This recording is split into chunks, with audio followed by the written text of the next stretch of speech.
Boa tarde a todos. Agradecemos a participação de todos os profissionais de educação em nossa sexta live. Essa live de hoje vai tratar sobre o tema o Fundeb e a garantia do direito à educação. Essa live faz parte do curso Escola de Conselhos, que é ofertado através de uma parceria entre a União Nacional dos Conselhos Municipais de Educação e o Instituto Anísio Teixeira. Hoje é o dia 9 de outubro de 2020. Meu nome é Mariana Camargo, sou secretária executiva deste curso e da UNCME. E aproveito este momento para mais uma vez agradecer a equipe do IAT e a equipe da UNCME, Contaremos com o apoio e presença da professora Darli Zunino, que é coordenadora deste curso e vai fazer a mediação dessa palestra. Nosso convidado de hoje é o palestrante e professor José Marcelino Rezende Pinto, que terá 50 minutos de fala. Convido neste momento a professora Darli Zunino para apresentar o palestrante e mediar nossa aula. Obrigada, Mariana. Boa tarde. Boa tarde a todos e a todas. É um prazer enorme estar com vocês. É muito bom estar com vocês. Queremos fazer um agradecimento muito especial ao nosso presidente da UNCME Nacional, professor Manuel Humberto Gonzaga Lima, e, em nome dele, cumprimentar toda a diretoria nacional da UNCME. Cumprimentar a professora Gilvânia, que vai estar nos auxiliando hoje, tentando buscar todos os questionamentos do chat, para a gente poder realmente tornar cada vez melhor as nossas lives. Hoje nós contamos com a presença, Mariana? Agradecer ao Wellington por estar junto conosco também nesta live, e hoje nós teremos a grande presença do nosso grande educador, José Marcelino de Rezende Pinto. José Marcelino é um grande educador, lutador por uma escola pública de qualidade social, estuda o financiamento. Nós estamos muito felizes, professor Marcelino, por o senhor estar conosco nessa tarde. Vou apresentar rapidamente o meu querido amigo, colega, companheiro de jornada, professor Marcelino, tá? Zé Marcelino, um carinho muito especial. Ficamos muito contentes por ter aceito o nosso convite para essa live. Vou apresentar rapidamente, e assim, hoje de manhã conversávamos com a professora Gilvânia, Zé Marcelino, e aí a gente dizia assim, mas o currículo dele, vamos fazer um mini currículo dele. Aí fui lá no Lattes, a professora Giovana mandou também um resumo, assim, nós vamos falar um pouquinho de quem é Zé Marcelino, quem é esse grande educador que muito tem feito pela educação desse país, O professor José Marcelino é licenciado em Física pela USP, bacharel em Direito pela USP também, mestrado e doutorado pela Unicamp, atualmente é professor titular da USP, tem experiência na área da política, de política e gestão educacional, com ênfase em financiamento da educação, municipalização do ensino, regime federativo e educação do campo. Zé Marcelino é um grande pesquisador também.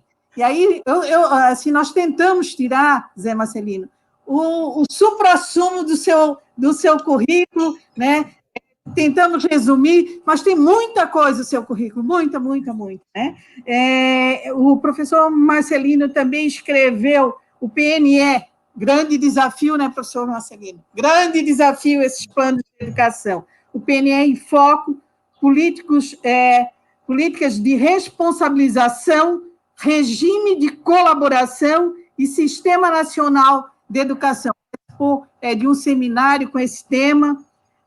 Também tem alguma coisa escrita sobre implicações de forma de gestão do ensino fundamental no custo, aluno e desempenho escolar.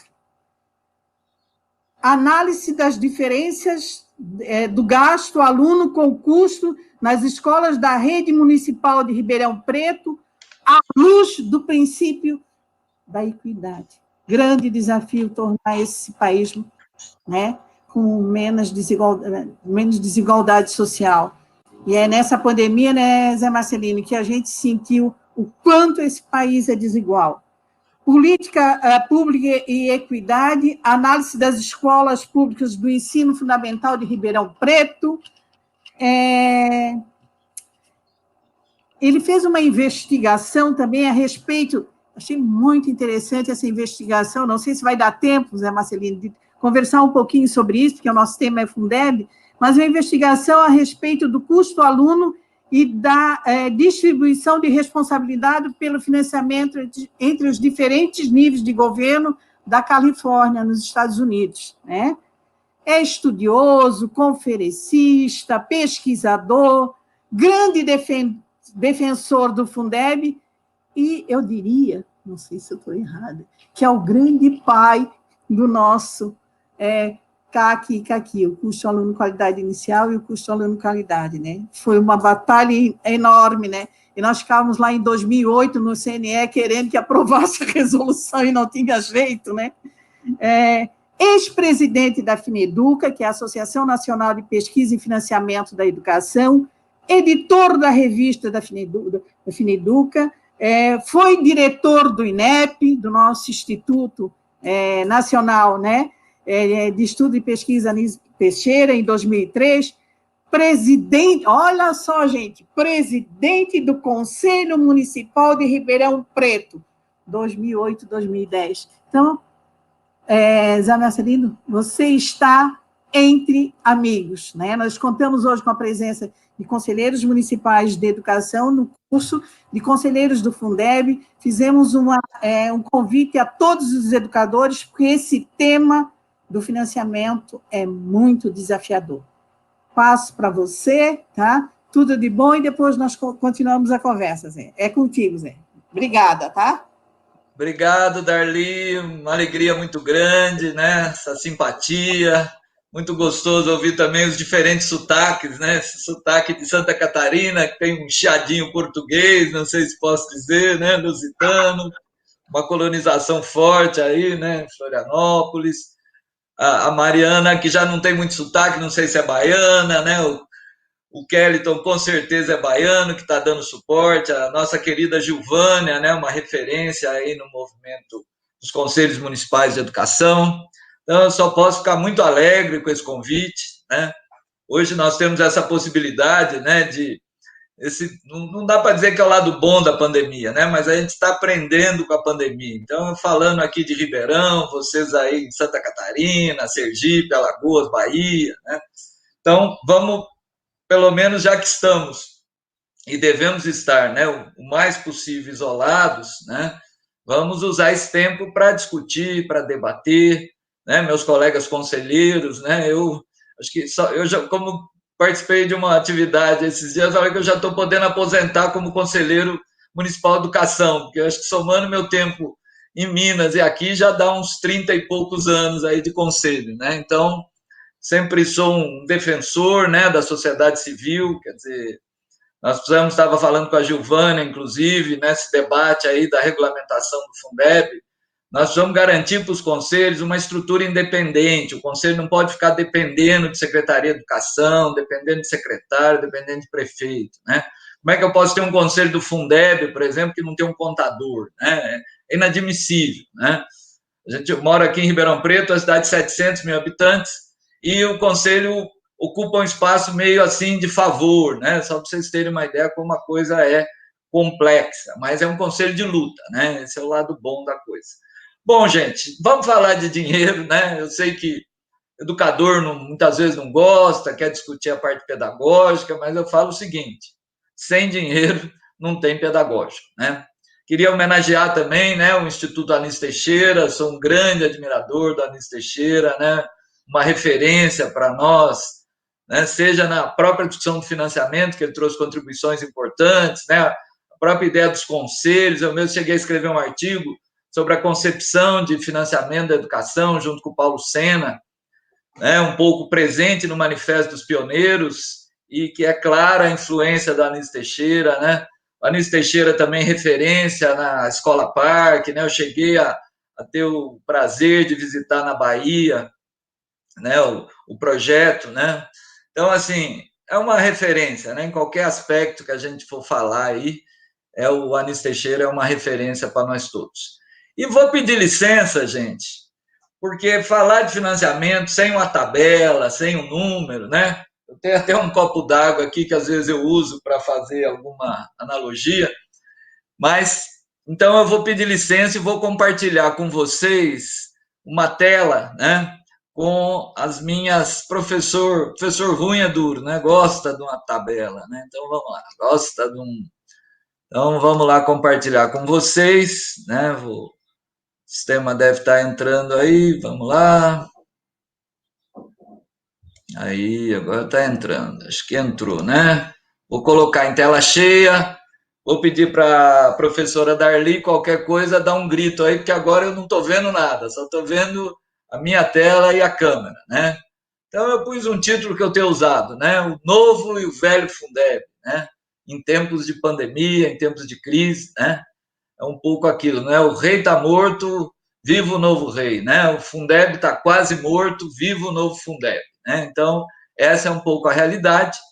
Para discutir um pouquinho o novo, a gente tem que discutir o velho, né? Então, é isso que eu tenho feito nas minhas participações. Eu sempre começo com esse slide, que mostra o peso dos tributos que a população paga em relação ao produto interno bruto, ou seja, quanto daquilo que o país produz em um ano vai para o governo, né? Para os governos, né? Poder público, Estado, União, município, né? Então, a gente vê aqui a Suécia, né? A maior carga dessa seleção. 55% do PIB, ou seja, mais da metade que o país produz em um ano vai para o Estado, né? Por isso a Suécia tem uma educação boa, tem saúde boa, tem políticas, né, de inclusão boas. É isso, quer dizer, então, a gente que trabalha, né, muitas vezes, nós educadores, maioria classe média, né? A classe média alta, mas é classe média. E aí a gente compra muito o discurso da elite, né, da oligarquia financeira que manda no Brasil, diz que a tributação é alta. Gente, quem vive de educação, quem vive de saúde, quem defende educação, não pode ser contra a tributação, né? Pode discutir a justiça do tributo, nós vamos discutir aqui, né? Nós precisamos da reforma tributária, obviamente não é essa do Paulo Guedes, né? Existem propostas muito boas de reforma tributária. Então, vocês observem, né? A Suécia, a França com 50% do PIB tributos, né? O Reino Unido com 40%, né? O Brasil com 33% e os Estados Unidos. Os Estados Unidos depende um pouco da utilização, que às vezes, dependendo da fonte, não usa a questão das contribuições sociais, mas, quer dizer, eu posso até achar que a carga tributária dos Estados Unidos é menor do que o Brasil, né? E aí a primeira alerta que eu faço, e depois isso tem a ver com a discussão também do gasto em relação ao PIB em educação, é que eu não posso só ver o percentual do PIB, né? Por exemplo, que corresponde à arrecadação de um país. Porque tudo vai depender do PIB, tá certo? Quer dizer, os Estados Unidos têm um PIB muitas vezes maior do que o nosso, e da população para o qual esses tributos devem ser aplicados, né? Para as políticas que atinjam a população. Então, é o slide seguinte, né? Então, vocês observem o seguinte, aquela carga dos Estados Unidos propicia, né? A hora que eu considero o PIB, divido pela população, $14.500 por habitante ano nos Estados Unidos. E no Brasil, só 5 mil, percebem? Então, por isso que é falso dizer que a nossa carga é maior do que a dos Estados Unidos, né? É fato, ela é maior em relação ao PIB, né? Mas o que interessa é quanto que eu tenho por habitante, né? E aí a Dinamarca, né, ou a Finlândia, vocês observem que é 3,5 a 4 vezes mais do que o Brasil. Quer dizer, então não dá para ter política pública se eu não tenho tributação, né? E o que interessa é quanto que eu tenho para gastar por habitante, né? Porque aí nós estamos vendo para tudo, né, gente? É saúde, segurança, não é educação, nós estamos vendo tudo. O outro desafio nosso é o desafio da desigualdade. O Brasil é muito desigual, né? Tem várias maneiras de eu medir a desigualdade. Uma delas é essa que eu coloquei aí, né? Que eu peguei da OCDE. Eu pego eu tenho uma riqueza no país, tá certo? Eu pego quanto daquela riqueza fica com os 10% mais ricos. Eles ficam com um pedaço bom no Brasil, viu, gente? É um tantinho bom. E o quanto dessa riqueza fica com os 10% mais pobres da população. É isso aqui, ó, igual o professor Raimundo, não dá para ver. E divido isso por isso.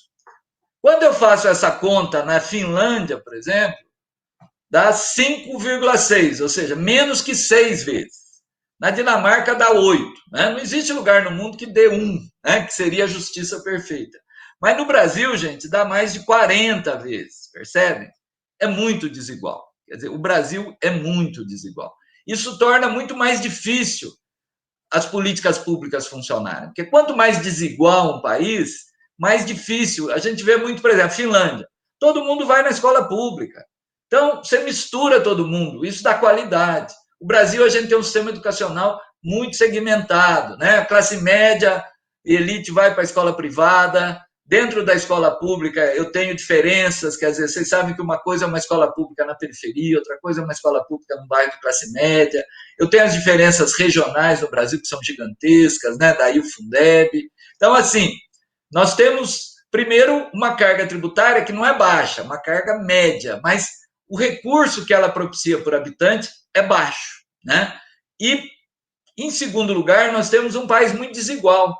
Então, um país desigual, na verdade, eu preciso gastar mais para conseguir o mesmo resultado. Se eu tivesse mais igualdade, né? Por isso que o Brasil carece tanto de políticas que reduzam a desigualdade, né? E, obviamente, como eu vou comentar também, de desenvolvimento econômico, né? A outra questão que eu sempre abro as minhas falas é sobre justiça fiscal, né? A tributação é justa ou injusta? Como é que eu olho se uma tributação é justa ou injusta?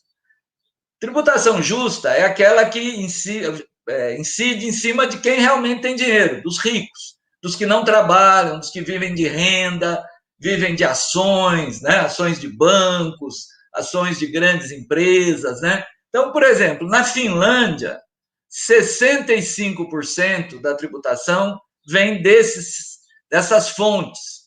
No Brasil, só 19%, né? Outra tributação justa é aquela sobre a propriedade, tá certo? Então, por exemplo, na Inglaterra, 13% dos tributos vem da propriedade. Quer dizer, se a rainha morre, ela vai deixar patrimônio, vai ter que pagar a alíquota mais alta de imposto de herança, né, que no Brasil chama imposto transmissão causa mortes, né, olha que nome, né, e doação, é um imposto estadual. A alíquota mais alta no Brasil é 8%, mas a praticada geralmente é 4%. Aqui em São Paulo é 4%, né? Não sei aí nos estados de vocês, mas acho que poucos chegam a 8%. Na Inglaterra, gente, a mais alta é 40%, quer dizer, 10 vezes mais do que São Paulo. Isso é importante porque desestimula a pessoa de acumular, né? Quer dizer, você vê nesses países ricos, o cara vai morrer, ele cria uma fundação, ele faz qualquer coisa, porque senão o dinheiro vai para o Estado. E ao criar essa fundação, ele acaba fazendo também política pública. Então, é importante, o Brasil estimula muito a acumulação, né? Por exemplo, o agronegócio no Brasil, eles não pagam, né, imposto. O imposto territorial rural no Brasil é nada, gente, é 0,01 do PIB. É nada, né?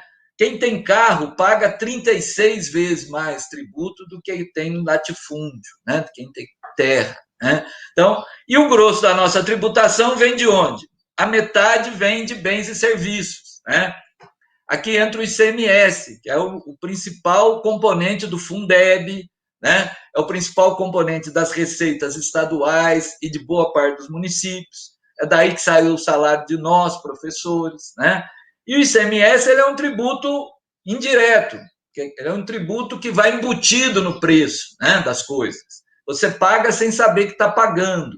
E como o rico e o pobre pagam o mesmo valor, por exemplo, como quando compram um refrigerante, eles pagam o mesmo valor de tributos. Mas como a renda do rico é muito maior que a do pobre, a proporção da renda que ele está comprometendo com aquele tributo é muito menor que a do pobre, né? Por isso que essa tributação é injusta, né? Então, esse é um problema sério no Brasil. Existem propostas hoje, sindicatos economistas têm uma proposta muito boa, eu sempre recomendo aquele texto, Austeridade e Retrocesso. Se vocês escreverem Austeridade e Retrocesso né, vocês vão, da plataforma Descas, vai aparecer aí na internet, que defendem, né, uma tributação progressiva, né? O Brasil tem na Constituição um posto sobre grandes fortunas, né, que existe na Argentina, existe na França, no Brasil só tem no papel, né? Desde 88 até hoje não foi regulamentado, né?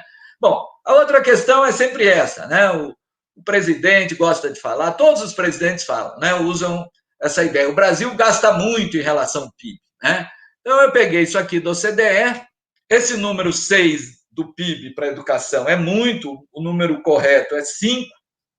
Aí tem hospital universitário, tem professor aposentado, mas não importa. Quer dizer, o que a gente quer mostrar é como não basta só. É importante o percentual do PIB, né, para a educação, tanto que nós colocamos 10 do PIB no Plano Nacional. Mas eu tenho que tomar cuidado com esse indicador, né? Por exemplo, do jeito que eu apresentei para vocês, e é correto essa tabela, o Brasil gasta mais do que a Suíça, né? E gasta mais ou menos o que gastam o Canadá e Coreia. Será que o Brasil gasta o mesmo que Suíça, né, Canadá e Coreia? Tem alguma coisa esquisita. E a mesma discussão que eu já fiz, quer dizer, depende, o que me interessa é quanto que eu tenho para gastar por aluno. Então, eu tenho que ver o quanto do PIB, o tamanho do PIB e quantos alunos, né? Ou seja, quanto que eu tenho para gastar por aluno.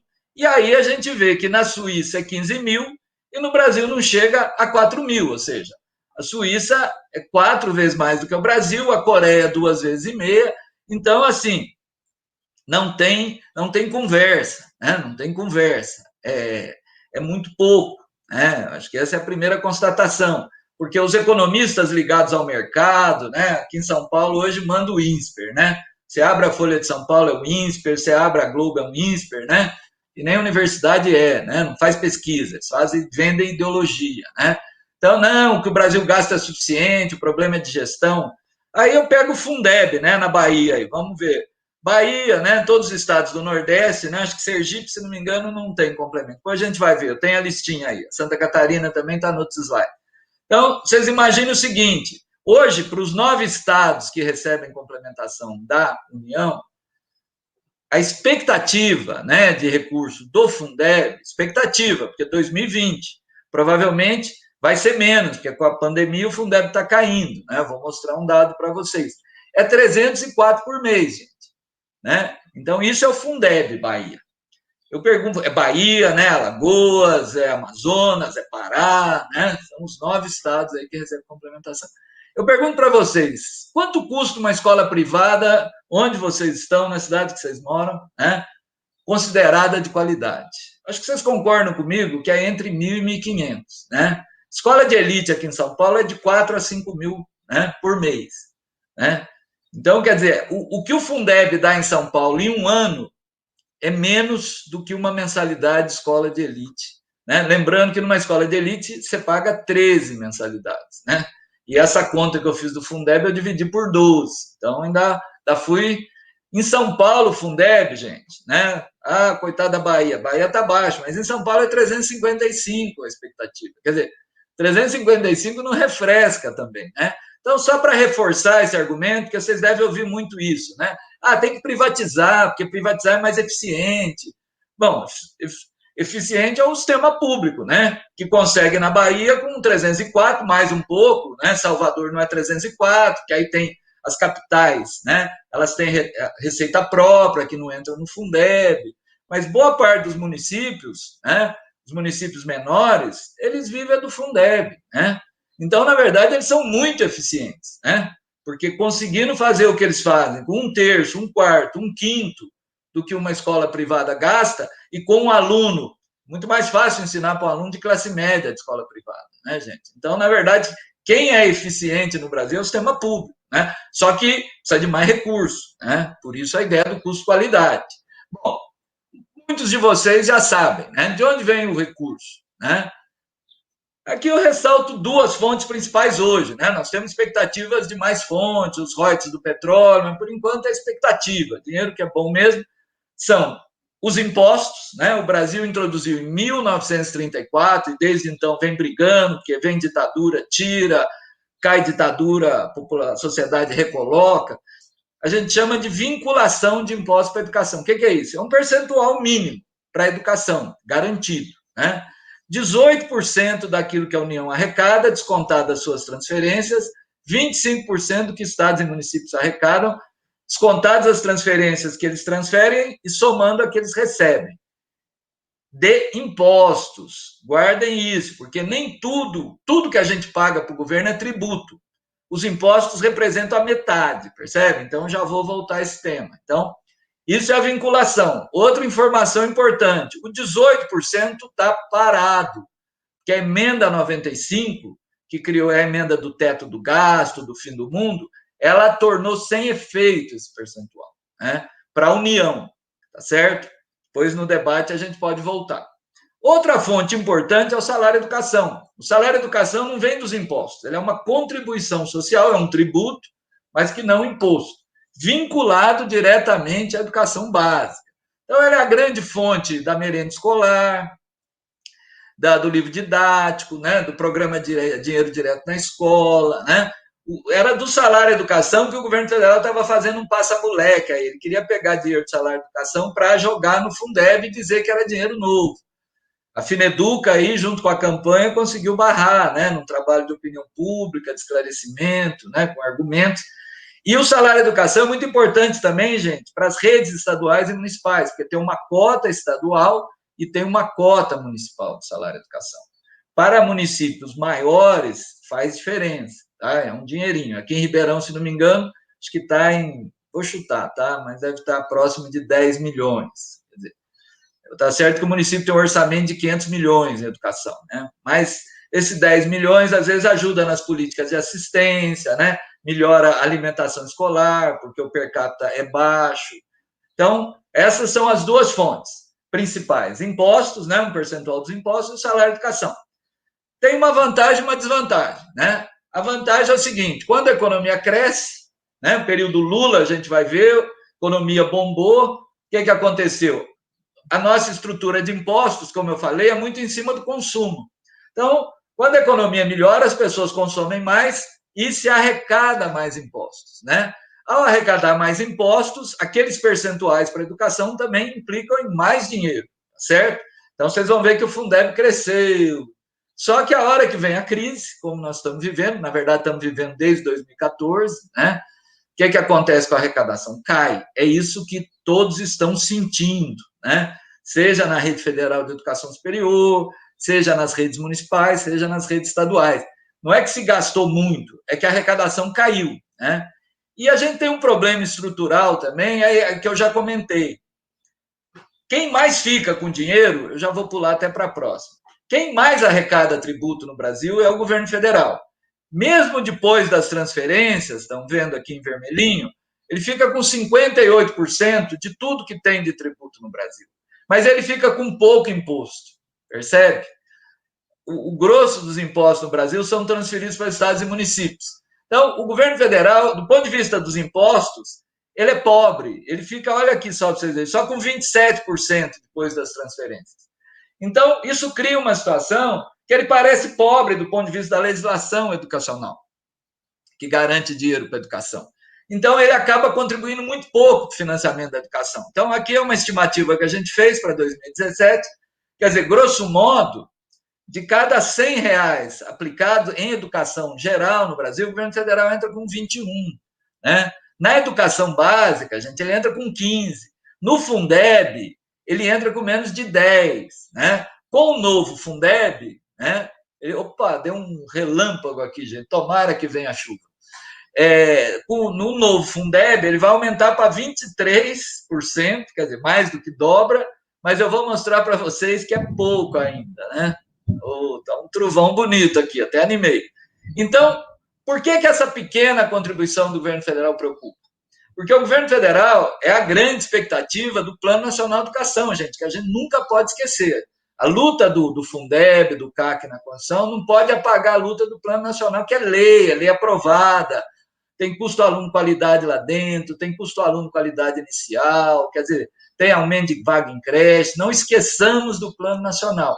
Mas o Plano Nacional só é viável se o governo federal, de fato, ampliar a sua participação, né? E a emenda 14, desculpa, a emenda 95, né, tanta emenda que a gente até no Brasil muda a Constituição quase que nem troca de roupa. A emenda do teto de gastos, ela impede, quer dizer, né, essa grande ampliação federal. Por isso que nós temos, ao contrário do que fala a Globo, que fala os jornais, que fala o Paulo Guedes, a emenda do teto de gastos, gente, ela é insustentável, né? Ela é insustentável. Os próprios economistas do mercado sabem e ficam fazendo essa chantagem, né? Quer tirar do salário do professor, né? Do funcionário público, reduzir o salário do funcionário público, querem agora tungar a classe média, né? Tirando o desconto padrão do imposto de renda. Quer dizer, o problema não é a proporção de funcionário público do Brasil, quando você compara com outros países, ela é baixa. A questão é que a emenda do teto de gasto ela é absurda, né? Leiam austeridade e retrocesso, lá está bem explicadinho. Bom, vamos andando, né? Vamos acelerar, né, Marlito? Fico falando, Darlito, fico falando. Bom, outro artigo importante na discussão do Fundeb, do CAQUI, é o 211. Ele fala em regime de colaboração, até hoje nós não conseguimos ainda criar um Sistema Nacional de Educação, esse é um desafio, né? E ele dá duas funções para a União, gente. Equalizar as oportunidades educacionais, ou seja, um aluno do Maranhão não pode receber a metade do recurso de um aluno de São Paulo, como já aconteceu antes da política de fundos, né? Ou um aluno da rede estadual não pode receber o dobro do que recebe um aluno da rede municipal, como também já ocorreu, mas eu posso equalizar a miséria, vocês concordam? Quer dizer, se eu colocar o Brasil a 304 por mês, eu equalizei, né? Mas a miséria, né? Por isso, o princípio do padrão mínimo de qualidade. Ou seja, eu tenho que equalizar, mas num padrão mínimo de qualidade. Aí o conceito do CAQUI, custo aluno qualidade inicial, tá certo? Então, é esse artigo que sofreu modificações, né, importantes, aí que entrou o conceito de CAC, mas que ainda está muito genérico, tá, gente? Por isso que eu participei de um evento aí com até o de Santa Catarina, aí, o Gerson, esqueci o sobrenome, Darli, conselheiro aí, substituto no TCE, e ele diz o seguinte, quer dizer, o CAQUI já está no plano nacional, nós temos que cobrar do MEC a conta, quanto custa, né? Bom, a lógica de fundos, gente, muitos aí são conselheiros, já sabem. Primeiro, a gente fala Fundeb, mas são 27 fundos, tá certo? O grosso do dinheiro era dinheiro que já ia para a educação e vem de estados e municípios, ou seja, o governo federal entra com muito pouco, né? Não tem quase dinheiro novo no Fundeb, essa questão é fundamental, né? Em cada estado, o que a política de fundos faz? Ela equaliza, é aquilo que eu falei. Então, em São Paulo, por exemplo, os municípios tinham muito dinheiro e pouco aluno, e o estado tinha muito aluno e menos dinheiro. O Fundeb faz um Robin Hood, mistura, tá certo? Em lugares que era o contrário, vamos dizer Maranhão. Maranhão, a rede estadual não tem aluno, tá certo? Por isso que Maranhão paga bem, né, a rede estadual. E os municípios sobrecarregados. Então, o que o Fundeb fez? Ele misturou, então equaliza dentro do estado. Mas quem equaliza entre os estados? Aí entra a complementação federal, né? Nós vamos ver que ela é importante, mas ela ainda é insuficiente, né?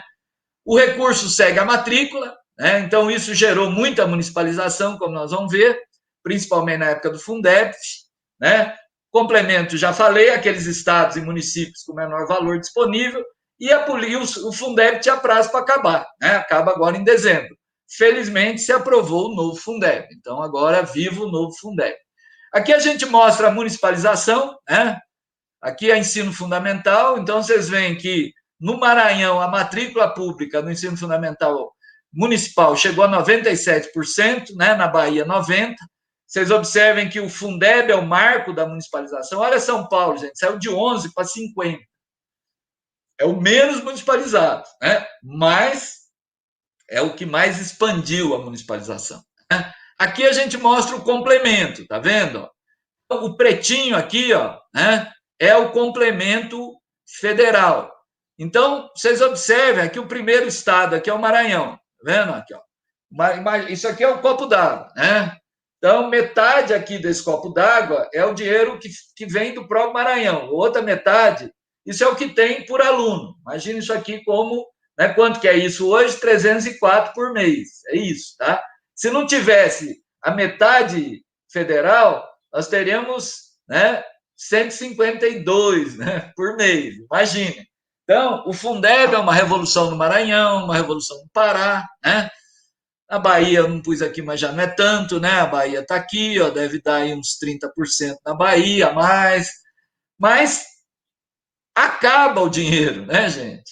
Porque a ideia do Fundeb é que eu vou colocando a água nos copinhos, né, até acabar o complemento federal. Como o complemento federal é pouco, ele acaba logo, né? Com o novo Fundeb, a coisa vai mudar. Por quê? Porque eu vou ter aí dinheiro federal em boa parte desses estados, porque muda o critério, né? E vou aumentar um pouco o mínimo também, né? O quanto vai chegar, ainda estão sendo feitos estudos, né? Quer dizer, não sei se vamos conseguir chegar aí nos 500 por mês, 450 por mês. O mínimo, vocês observem que ainda é pouco, né, gente? 450 por mês é pouco ainda, né? Quer dizer, melhora, né? Mas é pouco, né? Então, aqui vocês veem bem. Depois vocês vão ver o CAC, aí vocês vão entender a diferença, o CAQui. Aqui é o Fundeb hoje, então aqui dá para ver, Darli, como é que está Santa Catarina na fita, né? Aqui Santa Catarina. Está entre os ricos, né? Aqui são os ricos, mas olha o rico de Santa Catarina, 362 por mês, né? Quer dizer, quem que faz milagre com R$362 por mês, né? É o que eu digo, Fundeb não é o único dinheiro, né? Municípios maiores, capitais, têm mais dinheiro, mas o grosso, gente, né? Eu diria que 70% dos municípios não tem muita gordura além do Fundeb, né? Então, é importante ter clareza. E a gente viu que equalizou bem o Brasil, né? Quer dizer, mas equalizou pelo Robin Hood. Vocês veem que está achatado, né? Quer dizer, Santa Catarina, que aparece aqui como rica, né? Ela não tem R$60 a mais por mês do que Alagoas, né? Do que a Bahia, Amazonas, que é a turma aqui, né? Que fica no mínimo, né? Olha que interessante o Rio também, gente. O Rio hoje é o próximo da fila para receber complemento. Olha o que virou o Rio de Janeiro, né? Gente, vamos indo aqui. Eu acho que eu vou até às 3, tá? Então vamos acelerando aí. Outra coisa que o Fundeb provocou, como houve uma municipalização, então o dinheiro segue o aluno, não é isso? Segue a matrícula. Ora, como os estados jogaram os alunos para os municípios, o dinheiro foi. E hoje os estados transferem recursos para os municípios, né? Olha em São Paulo, aqui é dado velho, viu, gente? Não consegui atualizar, 2016. Na época, o governo estadual transferia 5,5 bilhões, né? Santa Catarina aqui está com 1 bilhão, né? Ceará com 1 bilhão, dê a Bahia com 800 mil, né? Então, vocês observem que isso para que é uma discussão importante, porque isso tem a ver com a ponderação do Fundeb. O que acontece? Onde estão os alunos de educação infantil? Com o município, certo? Onde estão os alunos do ensino médio? Com o Estado. O ensino fundamental distribui, mas estão mais nos municípios, né? Principalmente os anos iniciais. Por exemplo, a gente sabe que creche custa de 2 a 3 vezes um aluno no ensino fundamental 1, nos anos iniciais. Acho que vocês concordam comigo. Por quê? Porque é tempo integral e porque o número de crianças, né, por adulto é bem menor, né? Então, qualquer estudo sério mostra que é 3 vezes. Se eu colocar isso no Fundeb, o que significa hoje, no Fundeb que está existindo ainda? Que, que aí um aluno de creche valeria 3, né? Hoje, um aluno de creche vale 1,3, percebe? Então, o que aconteceria? Eu iria ainda mais dinheiro dos governos estaduais para os governos municipais. E os estados, obviamente, não querem isso. Então, a gente tem um cabo de guerra hoje que cria fatores de ponderação no Fundeb que qualquer pessoa que trabalha em educação sabe que são irreais. Então, eu tenho falado muito na regulamentação. O projeto da Dorinha não mexeu nisso, o do Randolph também mexeu de forma, a meu ver, sem qualquer fundamento. Nós vamos enfrentar essa questão, eu acho, né? Ah, Zé, tem pouco tempo. Tá certo, mas temos até o fim do ano, gente. Vamos tentar mostrar que nós precisamos resolver essa questão dos fatores de ponderação. Quer dizer, o Brasil fechou de 2007 para cá, gente, 35 mil escolas rurais. Porque uma escola rural, para ser boa, ela é mais cara. Por quê? Porque ela é pequena, ela não tem escala. E vocês sabem que economia, escala é tudo, né? O custo de uma escola de 50 alunos, por exemplo, o custo do aluno dela é muito maior do que uma escola de 500, né? Então, isso onera muito os municípios menores. Onde está o ensino rural no Brasil? A educação do campo? Está nos municípios, né? Então, quer dizer, nós precisamos enfrentar essa questão, né? Eu acho que temos que gastar energia para enfrentar essa questão. A Fineduca, junto com a campanha, estão construindo um simulador para o Fundeb, exatamente para tentar ajudar nesse debate, né? É preciso maturidade, e aí eu acho que a UNCM é importante, né? Maturidade dos secretários municipais e dos secretários estaduais, para a gente tentar chegar num acordo, né? Do jeito que está, não dá. Aqui a gente mostra, muita gente achava que a política de fundos estimulava a matrícula, porque no começo do Fundeb a matrícula subiu, estão vendo aqui a setinha, mas começou a cair. Aqui é a transição, então esse crescimento é só mudar do ensino fundamental para a educação básica. 2009, Fundeb, matrícula cheia, olha a matrícula desabando, olha a EJA desabando, né? Por outro lado, crescimento das creches conveniadas, privatização, né? Aqui a meta 17 do PNE, aqui tem um pouco tempo, depois eu volto nisso. É a meta, né, deve ter muitos professores aí, a meta 17 foi uma meta de muita luta no PNE, que é de equiparação salarial, ou seja, um professor que tem nível superior tem que ganhar o que ganham outros profissionais com nível superior, né? Isso foi uma meta que foi colocada. Só que o que está acontecendo, gente? A distância está diminuindo, mas está diminuindo, não é porque está melhorando a situação dos profissionais do magistério, está piorando os outros, né? Então, vamos pegar o Brasil aqui, tá? No Brasil, em 2012, né, o salário médio dos professores era 3.668. Foi para 3.800, ou seja, não subiu R$150, certo? Por outro lado, os outros profissionais pioraram, tá vendo? Caiu de 5.600 para 4.800. Então, os professores, aqui a meta é 100. Estava em 65, foi para 78, parece que melhorou. Olha a situação da Bahia, que é Gilvânia. Na Bahia, né, os professores ganhavam 3.250. Opa, aqui parece que melhorou, né? Foi para 4 e pouco. Mas o que ocorreu, principalmente, também foi uma grande queda dos outros profissionais, né? E esses números, gente, eu estou vendendo peixe como o INEP colocou, né? O INEP usou a PNAD. Então, olha a Bahia, Gilvânia, né?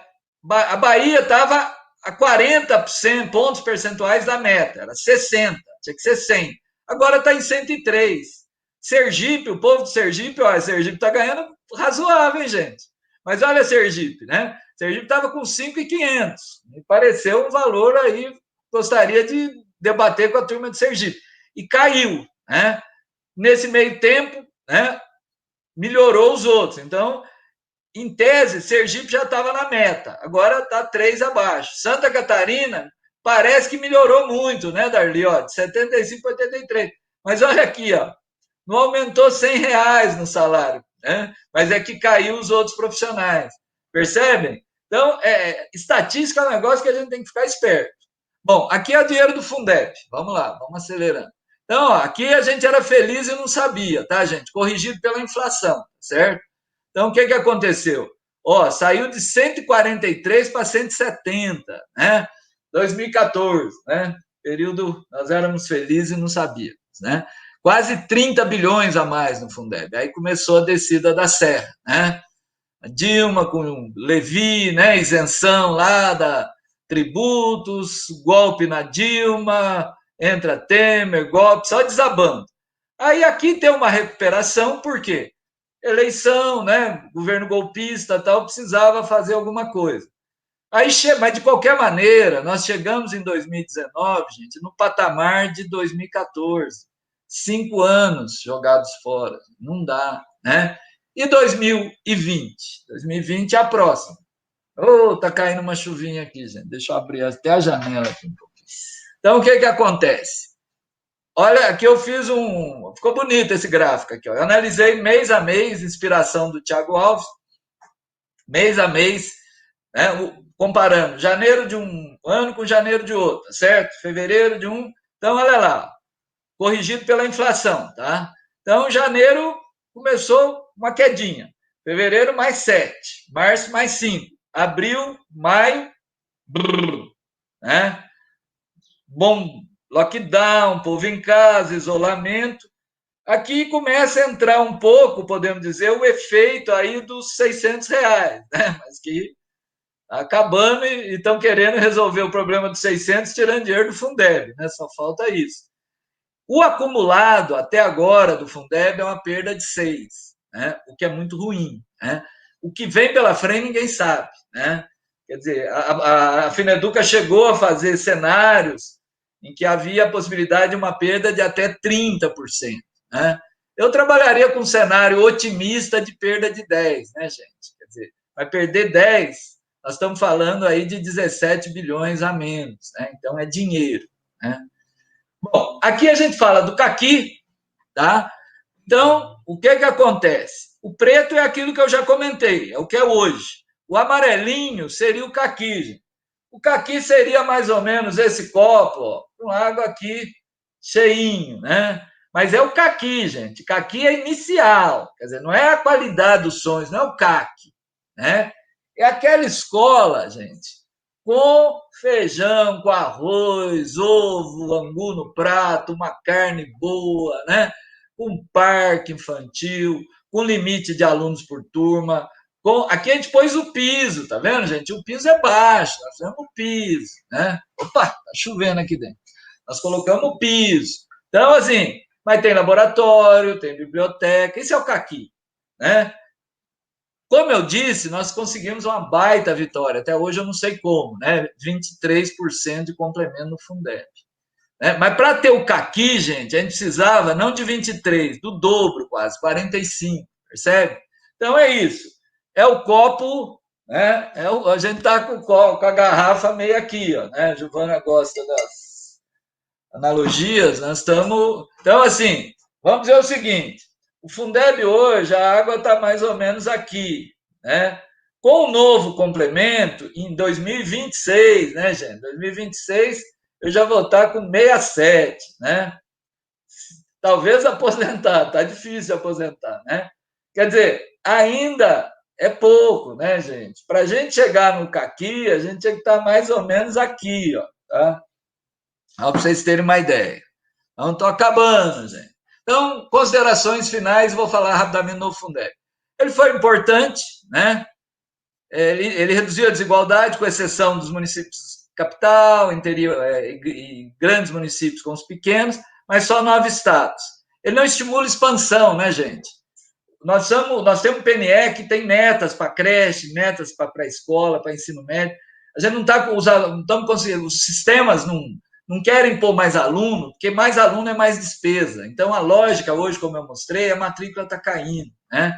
Ele inibe as etapas de maior custo, creche, educação especial, educação do campo. Creche cresceu, mas está crescendo via privatização, via convênio, né?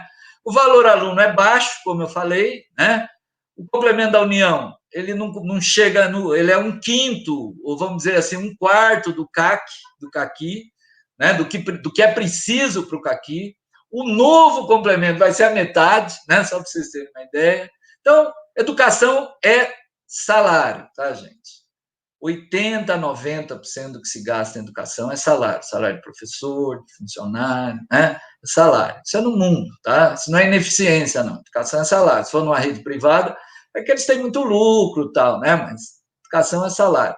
Então, para me pagar bem, eu preciso gastar mais. E o Brasil, eu até esqueci de colocar aí, mas é um dos países que menos paga, né, nas comparações internacionais, né? Eu já mostrei lá a questão do PNE, mas nas comparações internacionais, só para vocês terem uma ideia, o Brasil tem um inicial na faixa de $13 mil, e a Dinamarca, que eu acho que é o maior, é ano isso, tá, gente? A Dinamarca tem um salário inicial de $45 mil, e o Brasil 13 mil, né? Então, é isso, né? Não haverá PNE. Vocês lembram que eu falei que o 18% da Constituição está congelando? Então, na verdade, ele vai encolhendo com o tempo. Ou seja, à medida que a economia cresce, se o governo arrecada mais imposto, a emenda ela proíbe de colocar esse dinheiro em saúde e educação. Então, em relação à arrecadação, os 18% vão desmilinguindo. Né? Então, em 20 anos, 18 vira 10. E quanto mais o país crescer, pior para a educação. Né? Porque fica congelado o gasto, como a economia está crescendo, em relação à economia, o gasto com a educação está caindo. No Fundeb, opa, acho que vai dar, viu, Darli? Vamos lá, acho que 5 minutos eu fecho. Quais os pontos principais, né? Positivos? Política permanente, então não tem mais aquele risco de acabar, né? O prefeito diz que não pode, que vai dar bono, porque não pode dar carreira, porque o Fundeb acaba. Colocamos o custo aluno qualidade, mas ainda falta regulamentar. Ampliamos a complementação, o modelo é híbrido, né? Para vocês da Bahia, né, do Nordeste saberem, o que o Todos pela Educação e o MEC defendiam, e a gente conseguiu barrar isso, era que quem recebe hoje e é considerado rico dos estados pobres não receberia mais um tostão do Fundeb. Só para vocês terem um dado, Salvador perderia 90 milhões, né? A rede municipal, quer dizer, você rebenta com a rede municipal. Fortaleza, sei lá, perderia 40, 50 milhões. A gente tem essa conta, né? Então, o que é o modelo híbrido? Quem recebe continua recebendo. O dinheiro novo é que esse sim, ele vai ser trabalhado em 2 critérios. Um é a ideia de que municípios pobres de estados ricos passam a receber. Né? Depois eu vou mostrar um cenário que o Thiago fez, é um cenário pré toda essa discussão, mas só para vocês, acho que ajuda a entender. Lá no finzinho eu mostro. Né?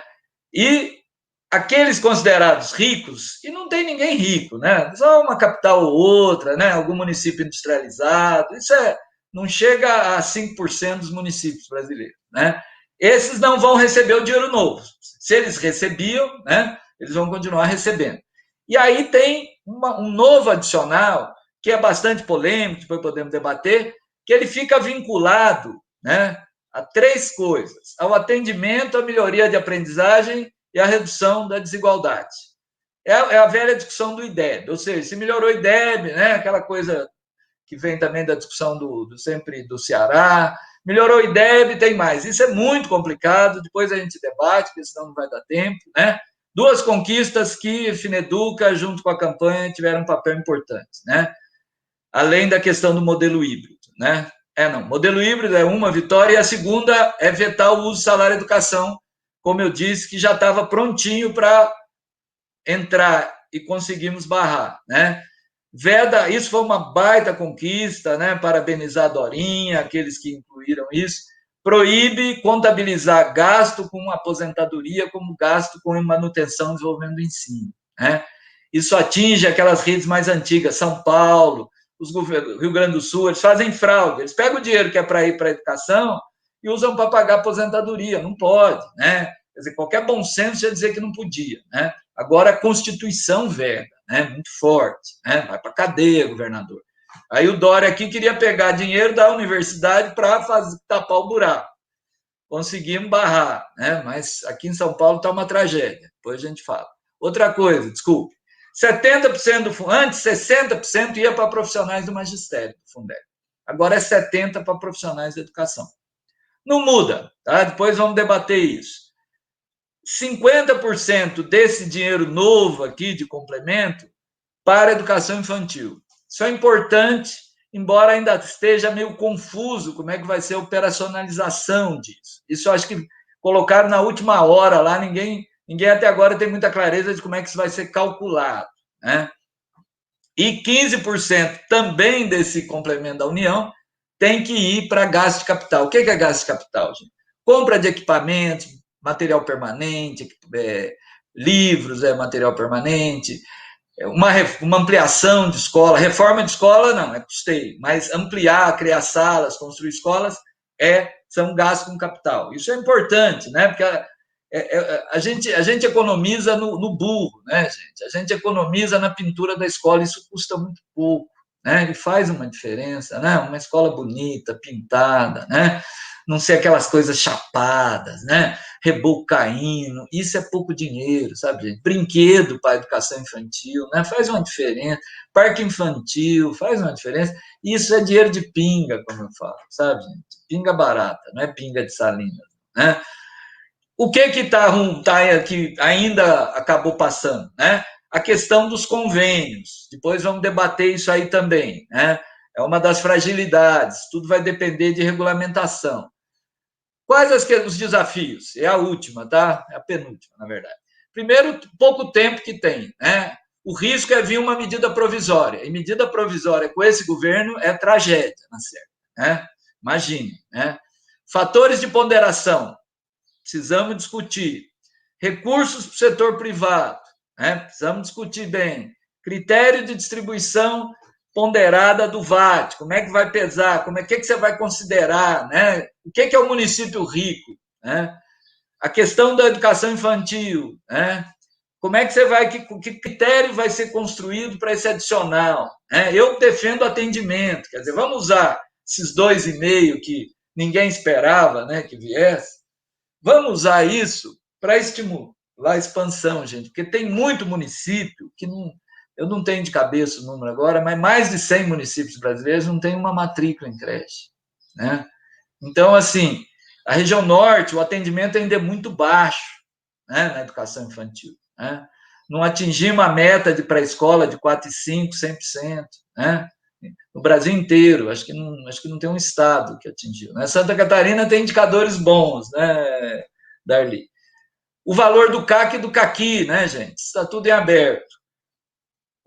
Foi introduzido também o modelo cearense, né, de articular uma parte da transferência de ICMS que já vai para os municípios, uma parte tem a ver com a arrecadação, a outra parte seria relacionada ao desempenho associado à equidade, né, e a questão dos CACs, né, dos Conselhos de Acompanhamento e Controle Social, que eu acho que a estrutura está boa, eu colocaria só aquela questão de recursos, né? Garantia de uma dotação orçamentária para os CACs e para os conselhos municipais, funcionário, né? Isso não está nem no da Dorinha, nem no do Randolph. E vou mostrar o último slide, que isso aqui não é o que vai ser, não, tá, gente? Mas mostra a ideia do híbrido. Então, o que acontece hoje? Ó? Não tem estado pontilhado, tá vendo? Olha o Mato Grosso, hoje ele não recebe um tostão. No novo fundo, Mato Grosso vai receber alguma coisa, está em verdinho. Mato Grosso do Sul vai receber alguma coisa, né? O Amapá, ó, quase que fica inteirinho verde. Cadê o Sergipe? O Sergipe não recebe nada, tá vendo? O Sergipe praticamente ficaria todo ele verde, chamando de verde isso aí, né? Então, verde meio desbotado. Olha o Espírito Santo, olha Minas, né? Então, o Rio Grande do Sul, olha lá, um pouquinho, Santa Catarina um pouquinho, Paraná um pouco mais, São Paulo um pouquinho, porque é isso, quer dizer, o novo sistema, o que vai acontecer? Aqueles municípios, né, considerados ricos de estados, desculpe, aqueles municípios considerados pobres, né? Ou seja, o que é considerado pobre? Que se eu pegar todo o dinheiro da educação, não só o Fundeb, mas o que vem da arrecadação própria, o que vem dos 5%, que é a cesta Fundeb também, que são recursos adicionais ao Fundeb, esses municípios, a hora que eu fizer um per capita e for baixo, eu vou hierarquizar isso pelo Brasil, então não é mais por estado, é pelo Brasil, esses municípios passam a receber um complemento da União. Gente, obrigado pela paciência, né? Acho que falei aí uns 50 minutos, talvez um pouco mais. Muito obrigado, Darli. Estou aqui à disposição para o debate. Ô, homem que fala, hein? Ô, professor Marcelino, é pontual quando diz que vai cumprir o horário, né? Meu Deus. Vocês me deram um horário bom, 50 minutos é uma alegria. Professor, maravilhoso, maravilhoso, né? A sua palestra realmente é um show. Nós recebemos muitos elogios no chat. E a gente vai procurar, professor Marcelino, nós sabemos que o senhor tem um compromisso às 4, a gente vai procurar terminar um pouquinho antes das 4, né, para até facilitar o seu compromisso também, e o IATO também tem um agendamento, né, mas a gente vai procurar ver se consegue em 2 blocos, tá? As questões são significativas, tá? Umas questões bastante inteligentes que foram feitas, a professora Giovânia selecionou e me mandou aqui as questões. Obrigada, professora Giovânia. Professor Marcelino, a primeira questão, vamos ver se, né? Eu vou fazer 3 questões, depois mais 3 questões, se possível. A primeira questão é a seguinte, vamos lá. Se o Kellyton conseguir pôr na tela, me ajuda depois, mas se não der, tudo bem. Pode fazer, professora. Tá, vamos lá. A primeira questão é como falar em justiça social num país que penaliza os pobres para favorecer os mais ricos. Como falar em justiça social nesse nosso grande país? Essa é a primeira questão, tá? A segunda questão é sobre qual é a relação, né? Tem tudo a ver com a anterior, qual é a relação entre origem escravocrata, concentração de terra e de riqueza e justiça social e nacional. Qual é a relação entre, né, esse país que ainda, infelizmente, é escravocrata, né? E o que fazer para reverter esse quadro? Não é fácil, né? Tá nada. A terceira questão será que o senhor pode discutir um pouquinho mais, tá, sobre municipalização e os desafios dos municípios? Né?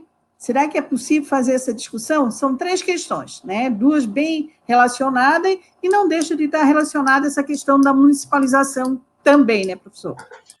Ótimas questões, desafios, né? Eu costumo me enrolar um pouco nas respostas, mas vamos lá, né? É isso, quer dizer, na verdade, parte da resposta à primeira questão está na segunda, né? Quer dizer, 400 anos de escravidão, né? O pessoal que reclama de cota, eu falo, engraçado, o Brasil teve 400 anos de cota, né? Só branco entrava em escola, né? Quer dizer, se achava isso, a elite achava isso normal, né? Então, é isso, quer dizer, o Brasil, acho que é um dos poucos países, mesmo quando eu olho a realidade da América Latina, quer dizer, não fez uma reforma agrária para valer, né? Nunca tinha, a nossa lei de terras, que é mais ou menos no mesmo período da lei americana dos Estados Unidos, é o inverso, né? Só tinha terra quem pudesse provar que comprou a terra, quer dizer, os Estados Unidos era assim, era dono da terra quem a cultivasse, né? Então, não tivemos reforma agrária, né? Então, tanto que hoje, né, a concentração de terra no Brasil, eu brinco que está quase no padrão capitania hereditária. Assim, quer dizer, tem um outro estudo que é muito bom, acho que vocês ouviram falar da Oxfam, né? A desigualdade que nos une, é isso? Me deu um branco agora, mas acho que é a desigualdade que nos une. Que é isso, ele dá o mapa da desigualdade. Quer dizer, o Brasil, onde eu olho, né? Então, assim, o máximo que a gente conseguiu avançar no Brasil, né, aí o período do governo Lula, principalmente o segundo mandato de Lula, o primeiro da Dilma, foi uma certa redução da pobreza. Mas, mesmo nesse período, a gente praticamente não mexeu na desigualdade. Caiu muito pouco, né? O nosso Gini, né, que é uma das formas de medir a riqueza, ele caiu de 60, que é uma indecência, né? Sei lá, Japão é 30, né? Ele caiu de 60 para 53, mas já está virando. Rapidinho a gente volta para 60, né? Porque reduzir a pobreza no Brasil é barato, assim. O Brasil é uma economia muito grande, né? E tem um número de pobres totalmente desproporcional. Então, a Bolsa Família mostrou isso, né? As políticas de aumento real do salário mínimo, né? Principalmente para os aposentados, né? Os R$ 600 agora, nem o governo, aquele Bolsonaro descobriu a popularidade, né? Nem precisa mais do Olavo, né? De Carvalho, vamos ver até quando, né? Que o bicho é 3, 4 caras, né? Então é isso, quer dizer, como é que eu enfrento isso? Quer dizer, eu não sou um especialista, não sou economista, mas quer dizer, o que eu leio sobre o assunto, eu preciso de políticas estruturais, né? Que políticas estruturais que o Brasil nunca fez. Quer dizer, né? O que são políticas estruturais? Eu preciso de reforma agrária, eu preciso de crédito barato, né? Quer dizer, qual é a taxa da Casas Bahia quando você vai comprar uma geladeira, né? Quer dizer, você compra uma, você leva uma para casa e paga 3. Mesmo caindo a Selic, tudo, as taxas de juros bancárias, de cheque especial, são absurdas, né? Aquele cara que ganhou o prêmio Nobel lá, o indiano da economia, com o Banco do Povo, né? Era um banco que emprestava até $100, né? Em geral para mulheres, né? E ganhou o prêmio Nobel, né? Com $100, né? E o banco, a inadimplência zero, né? Agora vai ver a inadimplência do Banco do Brasil. Agora, quem não paga o Banco do Brasil, né? Faltou essa lista no Brasil, né? A gente precisa abrir a lista, né? São boa parte deputados, os latifundiários, né? Os caras que aparecem na televisão todo dia, dando palpite, dizendo que tem que fazer isso, tem que fazer aquilo. Então, assim, e políticas educacionais, né? Quer dizer, a nossa primeira universidade é de 1920, né? A Universidade do Rio, né? Que chamava Universidade Nacional. A América Latina, em 1820, boa parte dos países já tinha universidade, né? O lado, avançamos também, né, gente? Eu também não sou daqueles, quer dizer, eu acho que o Brasil avançou, né? Hoje, bem ou mal, a gente dá educação de 4 a 14 anos, nós estamos beirando 100%, né? Creche já é mais complicado, mas avançamos muito. O Brasil é um modelo internacional também em creche, né? Nós temos 37% de 0 a 3 em creches, né? Muitas precárias, né? E é o problema, muitas conveniadas, mas temos que chegar em 50 pelo Plano Nacional de Educação. Então, assim, o que eu entendo, né? Nós precisamos de políticas de desenvolvimento econômico, mas não é qualquer desenvolvimento econômico. Quer dizer, tem que ser um desenvolvimento econômico inclusivo, né? Quer dizer, quando eu monto uma fábrica de automóveis que com 100 operários a fábrica funciona, quer dizer, não resolve as questões estruturais. Não que eu não tenha que ter essas fábricas, é claro que eu tenho que ter. Mas o Brasil tem um potencial de desenvolvimento, né? O que nós estamos botando fogo, que é o turismo, né? A Costa Rica, que é desse tamanho, ela arrecada mais do que o Brasil em turismo, né? Imaginem o Brasil com esse potencial, e o turismo ele emprega a gente, ele exige um trabalhador qualificado, esclarecido, com uma visão integrada da natureza, né? Só que por que o turismo não decola no Brasil? Por causa da violência, e a violência tem a ver com a desigualdade. Então, o duro do Brasil é isso, é morder o próprio rabo, né? Quer dizer, o Lula tentou, né, o que parecia uma solução como Allende tentou no Chile, uma solução de compromisso, né? Quer dizer, vamos proteger um pouco os mais pobres, né, os mais vulneráveis, sem mexer com os ricos, mas não adianta, né? O rico brasileiro ele tem uma mentalidade realmente escravocrata, né? Elitista, então não, avião é só para mim, né? Elevador social é só para mim, quer dizer, eu acho que é luta política, né? Quer dizer, receitas existem, né? Nós temos, por isso que eu cito esses dois estudos, né? Uma reforma tributária, né? Quer dizer, o que precisamos? Imposto de grandes fortunas, a maior alíquota nossa de imposto de renda é 27,5%, né?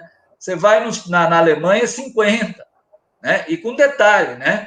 Rico, a maior alíquota no Brasil é menos que 5 mil. Então, o cara que ganha 5 mil e o cara que ganha 50, ele está na mesma alíquota. Né? Se eu sou acionista de uma empresa, essa empresa dá um baita lucro, né? Eu, como acionista, recebo uma parte desse lucro. É minha renda. Eu não pago um tostão de imposto de renda, né? Então, quer dizer, isso é Brasil, Estônia. Por isso que eu recomendo esse estudo Austeridade e Retrocesso, que é muito legal. Então, eu tentei fazer uma mistura aí, não sei se consegui das duas primeiras. E, pois é, né? A municipalização é uma longa história, né? Darli, eu comecei meu mestrado foi sobre municipalização lá em 85, né? Então, assim, qual é o... aí, a lógica da desigualdade, como você disse, tem a ver. Por quê? Porque essa desigualdade que ocorre entre pobres e ricos, ela também se reflete na federação, né? Lá atrás, quando eu comecei, não tinha Fundef ainda, né? Eu comecei meu mestrado, o que acontecia? O que a gente percebia era que, dos 3 entes federados, o município é o mais pobre. Continua sendo, né? Como eu mostrei naquela tabela lá, ele não tem 1/5 do bolo fiscal. Por outro lado, desde Fernando Henrique, né, antes disso, no Sarney também teve, o Brasil vive políticas de passar os encargos de políticas sociais para os municípios, né? O SUS sobrecarrega muitos municípios, né? Embora ele seja tripartite, a bomba estoura lá na ponta, né? E até o Fundef, né, aquele slide que eu mostrei, quer dizer, você tinha uma coisa mais ou menos equilibrada, assim, digamos assim, os estados tinham o dobro do dinheiro dos municípios e tinha o dobro da matrícula, então estava equilibrado. Embora, quando eu fosse, por exemplo, para o Nordeste, aí era o contrário, quer dizer, a municipalização brasileira ela sempre foi caracterizada por as regiões, os municípios mais ricos que poderiam assumir mais matrículas, eles eram menos municipalizados. E os municípios mais pobres eram os mais municipalizados. Então, é aquele dado que eu mostrei, né? Onde está mais municipalizado hoje no Brasil? Não é em Santa Catarina, não é em São Paulo, né? Não é Rio Grande do Sul, né?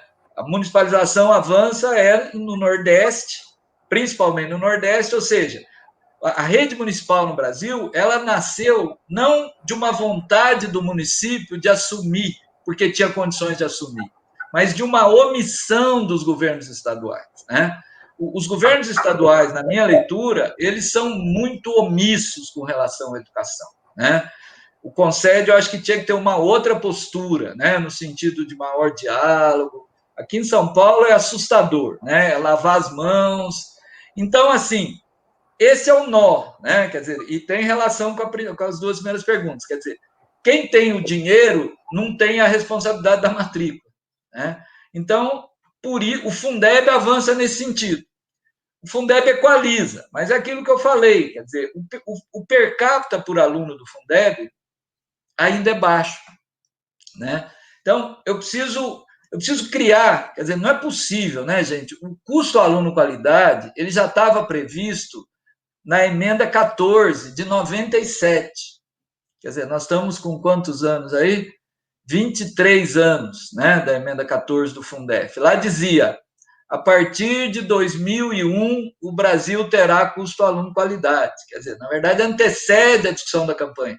A campanha entrou no debate exatamente porque o Fundef não cumpriu, né? Os estados do Nordeste aí tem toda a encrenca dos precatórios do Fundef, né? Essa patifaria que prefeitos aí estão querendo fazer, né? Meter a mão no dinheiro do Fundef. Quer dizer, então, eu preciso dizer o seguinte, quanto custa? É 500 por mês? Eu até entendo que qualquer conta séria que a gente faça, né? As contas lá da Fineduca hoje, elas estão na faixa de 600 a 700 por mês, ou seja, na educação básica, né? Isso seria um valor mais ou menos para dar uma escola digna, vamos usar essa expressão, né? Eu precisaria de pelo menos uns 700 por mês, né? Então é isso. Eu até entendo que o governo federal chegue e fale, olha, gente, eu não consigo colocar complemento no Fundef que viabilize 700 por mês. Mas assuma os 700 por mês e vamos fazer um acordo de longo prazo. É isso, né? Agora, aí foi muito omisso, né? Governo Dilma, governo Lula, né? Temer golpista nem se fala e o atual nem se fala. Houve muita omissão, né? Da SASE, né? A SASE se omitiu muito na questão do custo aluno qualidade inicial, né? A gente poderia estar num outro patamar de discussão. Teve um período aí que teve muito dinheiro para a educação, só que esse dinheiro, em vez de ser colocado dentro do Fundeb, ele foi colocado como transferência voluntária, né? Ou seja, o governo federal queria ficar com o dinheiro na mão, para secretário comer na mão do governo federal, o governador comer na mão do governo federal. Veio o golpe do Temer, né? O que acontece? O Temer pegou esse dinheiro, que era transferência voluntária. Agora, se esse dinheiro estivesse dentro do Fundeb, né, ninguém tirava, né? Porque teria, seja Bolsonaro, seja Temer, seja o demônio que fosse, quer dizer, ele não ia conseguir tirar dinheiro do Fundeb. Por quê? Porque teria 5.570 municípios contra, teria 27 governadores contra, né? Então, houve muitos erros. Agora é correr atrás, né, gente? Aprender com a experiência. Eu acho que tem que haver esse aprendizado de todos, né? E né, o Brasil está meio dividido, né? As forças progressistas estão meio divididas. Precisamos reconhecer os erros e caminhar. É isso? Vamos lá, Darli, estou por conta aqui. Isso mesmo, meu querido, isso mesmo. Ninguém pode soltar a mão de ninguém, né? Vamos juntos aprender com os erros e vamos avançar. Professor Marcelino, temos mais 4 questões, tá? E aí eu vou fazer bem calmo, senhor, né? Conseguir captar. Tá muito bom, muito bom. Pena que nós temos que avançar né? E todos têm compromisso. Professor Marcelino, a outra uma questão que foi levantada sobre qual é a diferença entre o CAC e o CAQUI e por que o CAQUI não entrou na emenda constitucional 108/2020. Essa é uma questão, tá? A outra tudo relacionado para praticamente as 4 que eu tenho aqui, está relacionada a essa questão do CAQUI, do Fundeb, do PNE, né? A segunda, o que está em jogo na regulamentação do novo Fundeb? É uma discussão bem forte também essa questão da regulamentação. Como diz o Daniel Cara, ainda não terminou o jogo. Temos que tomar cuidado, não podemos nos surpreender na prorrogação, né? Ainda falta esse gol. A outra questão é como fica o PNE, desafio enorme, né? A questão do monitoramento e avaliação desse plano, não sei se o Ministério começa a se mexer agora, não começa, né? Estão falando numa plataforma aí que estão criando, estão dizendo que vão atrelar os planos ao PAR, né? O Plano de Ações Articuladas, mas a questão é, como fica o PNE diante do novo Fundeb? Podemos pensar em avanço? Que nós estamos muito atrasados, né, Zé? Muito atraso aí. Daqui a pouco finda o nosso PNE, os planos de maneira geral, e não sei se a gente vai conseguir atingir as metas. Nós temos acompanhado aqui em Santa Catarina, de uma forma muito efetiva, o plano estadual, pensando no território catarinense, e a gente sabe que precisamos avançar e muito. E um entendimento dessa meta 20 aí, né, que para nós é meta 19 aqui no Estado, o que é a questão do PIB, né? A última questão aqui, professor, podemos dizer que realmente o Fundeb é para valer? Será que o Fundeb é para valer? O que o senhor acha? Então, são 4 questões, né? E aí, o senhor poderia responder. Nós temos ainda um tempinho, Tá bem tranquilo, tá? Então, são 4 questões. Deu para pegar todas, professor? Sim, anotei aqui. Eu anoto e depois me enrolo, mas aí qualquer coisa você me puxa a orelha. Não, Vamos lá. pode deixar, meu amigo, pode deixar. A gente está aqui num diálogo muito interessante, tá? Vamos. É isso. Então vamos seguindo. Valeu, obrigado, Darli.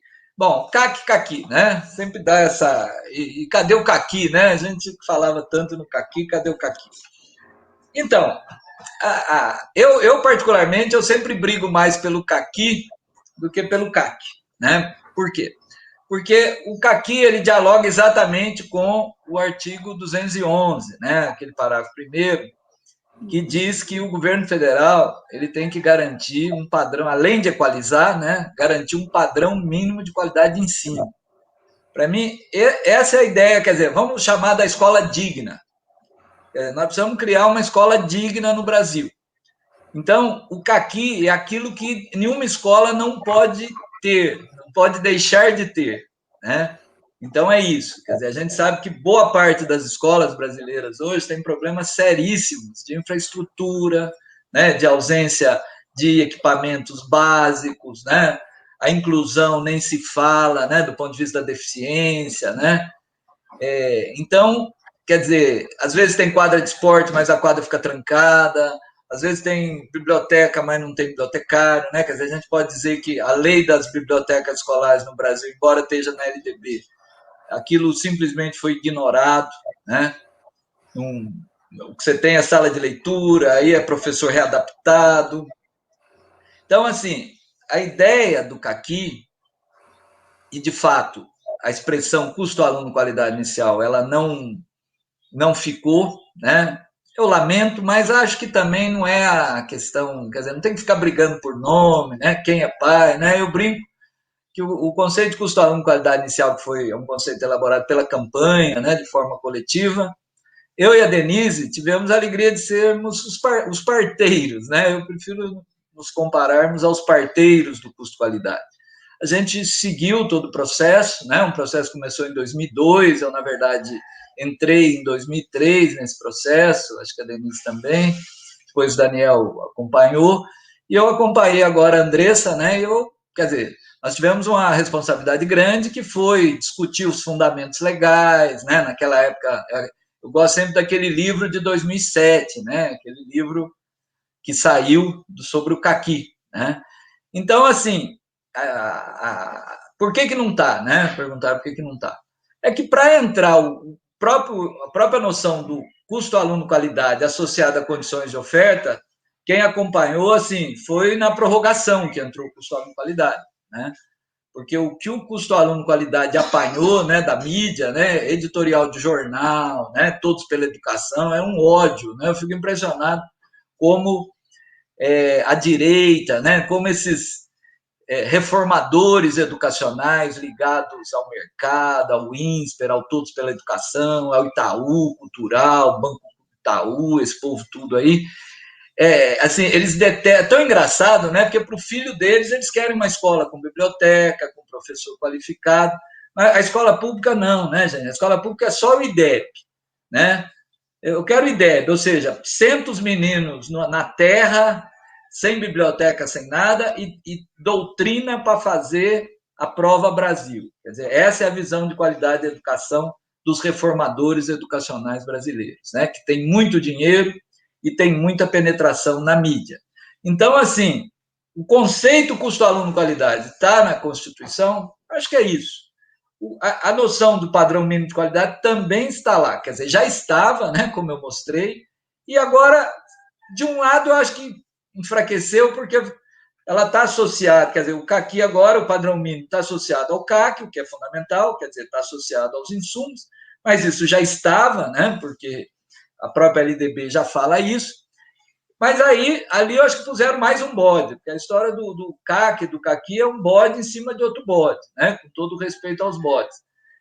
O que fizeram? Associaram aquele famoso artigo, acho que é o 23 da Constituição, que fala em regime de colaboração, quer dizer, regulamentar o regime de colaboração, o Sistema Nacional de Educação. Então, é sempre a hora que parece que está chegando, né? Quer dizer, nós colocamos lá no PNE, aí fala, agora vai, né? Já tinha que ter ido, né, gente, 2016. Então, assim, eu acho que no conjunto da correlação de forças que o Brasil vive hoje, né, chegar no 23% de complemento e colocar o CAC, retirar aposentado, modelo híbrido, acho que são conquistas que a gente tem que comemorar sempre. Foi uma baita de uma conquista da sociedade brasileira, da capacidade de mobilização da sociedade brasileira. Então, acho que esse é o ponto. Qual a diferença CAQUI e CAC? O CAC, eu brinco o seguinte, qualidade é uma coisa que quanto mais você tem, mais você quer, né? Então, o CAC seria um padrão de qualidade comparável ao que existe, por exemplo, nos países desenvolvidos, né? O que seria uma escola CAC para mim aqui no Brasil? Seria a rede federal, né? Qualquer pessoa que vai numa escola de ensino médio, técnico, integrado, federal, vê uma escola CAC, né?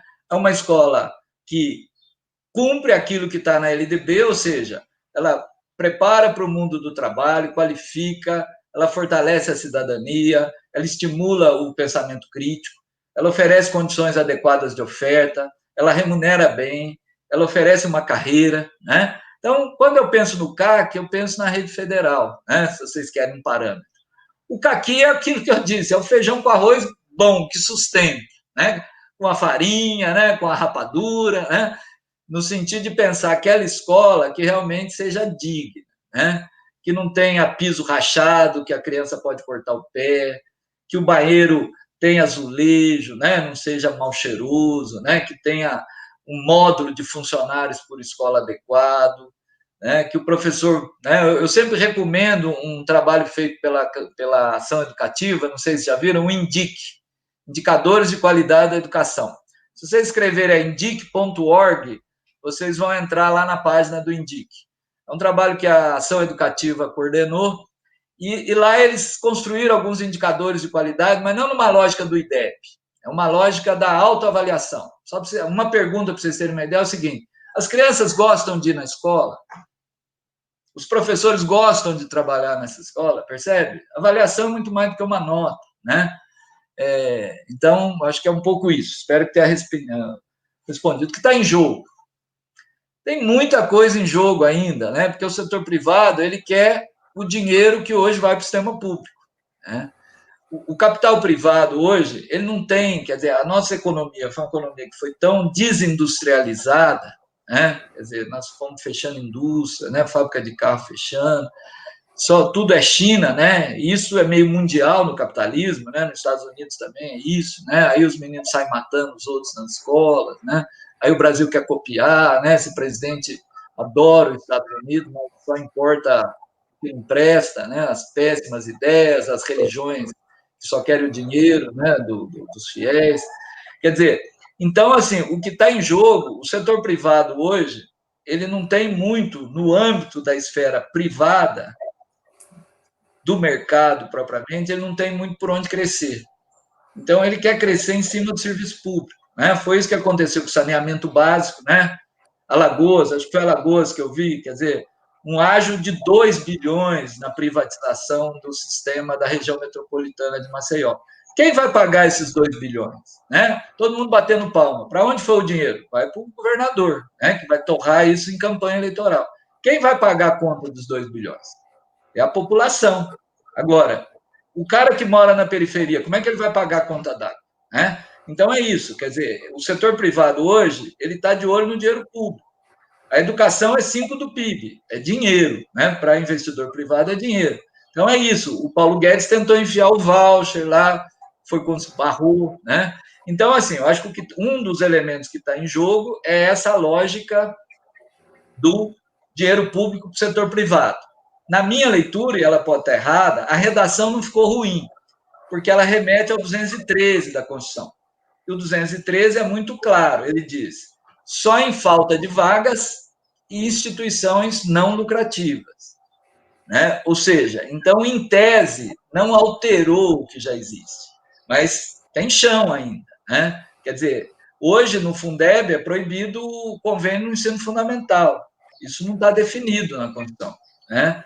Ele não definiu, né? Então, o projeto da Dorinha, ela estende o convênio na pré-escola. Acho que não precisa, a rede pública já dá conta da pré-escola, né? Então, assim, o do Randolph avança nesse sentido. Então, esse é um dos elementos que está em jogo, na minha visão, Darli. O outro é a questão dos fatores de ponderação que eu já comentei. Quer dizer, nós precisamos dizer o seguinte: por que um aluno de EJA, de Educação de Jovens Adultos, custa menos que um aluno de EJA do ensino médio? Me dê um motivo para dizer que ele custa menos que um aluno de EJA do ensino regular. Até porque o EJA é regular também, como dizem os colegas que pesquisam EJA, né? Quer dizer, por que no Fundeb vale menos? Ele é menos cidadão? O custo não tem... O custo, na verdade, de EJA tinha que ser maior, porque as turmas de EJA têm que ser menor, né? E educação, gente, são 3 coisas custo em educação: salário, alunos por turma e jornada escolar do aluno, né? Então, é isso. Quer dizer, a EJA, né, a jornada tem que ser a mesma, né? Alunos por turma, as turmas de EJA, em geral, são menores e devem ser menores. Então, o custo realmente teria que ser maior, né? E não menor, como é hoje, né? A outra questão, creche, que eu já falei. Quer dizer, creche é 3 vezes o ensino fundamental. O que eu tenho defendido, meio uma voz no deserto, mas onde eu for, eu tenho defendido, que a gente mude um pouco a lógica, né? Porque a lógica que vem do Fundeb e está no projeto da Dorinha, está no projeto do Randolph, é uma lista, assim, né? Então, eu ponho creche, por exemplo, creche tempo integral, creche tempo parcial. Mas aí eu falo, e creche rural? Ah, não tem no Fundeb. Mas como? Né? Eu não tenho creche rural, eu não tenho pré-escola. EJA não está dividido em ensino fundamental e EJA ensino médio. Mas é diferente, né? Então, o que eu tenho defendido é que a gente trabalhe com 2 fatores, um por etapa, né? Ou seja, eu tenho as etapas padronizadas, né? Que estão na lei, creche, pré-escola, papapá. E aí o outro, que eu considere fatores como... E, eventualmente, modalidade, acho que podemos colocar, né? Educação especial e EJA, que são modalidades bem definidas. A partir daí, eu posso estabelecer o seguinte, fatores que eu multiplico, se é tempo integral, se é tempo parcial. Uma coisa é tempo integral em creche, que geralmente chega a 10, 11 horas por dia. Outra coisa é o tempo integral no ensino fundamental, que geralmente é 7. Né? Então, quer dizer, outra coisa, escolas pequenas, como eu disse, custam mais. Então, eu tinha que ter também um mecanismo que compensasse aqueles municípios pequenos que têm escolas pequenas. Porque uma escola de 100 alunos e uma escola de 200, ambas precisam de um diretor. Mas é óbvio que o salário desse diretor pesa muito mais na escola de 100 alunos. Então, essas coisas, assim, o INEP, na verdade, ele não fez nada que ele devia ter feito. Né? Eu tive no INEP, como você citou, lá em 2003, naquela época nós fizemos um estudo de custo-qualidade, que foi publicado em 2004, né? Até pelo Verheyen, que coordenou, né, a parte de levantamento, que é aí da Bahia, aí da Gilvânia, né?